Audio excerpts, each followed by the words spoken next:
તો હવામાન નિષ્ણાંત અંબાલાલ પટેલની આગાહી સામે આવી છે। મધ્ય ગુજરાતમાં વરસાદની જોરદાર આગાહી કરવામાં આવી છે।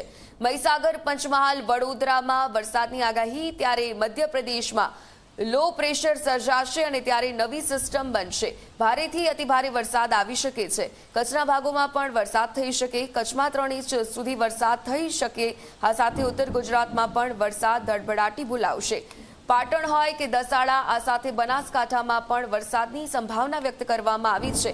તો મહેસાણા અને અરવલ્લીમાં પણ વરસાદની સ્થિતિ વિશેની સંભાવના વ્યક્ત કરવામાં આવી છે।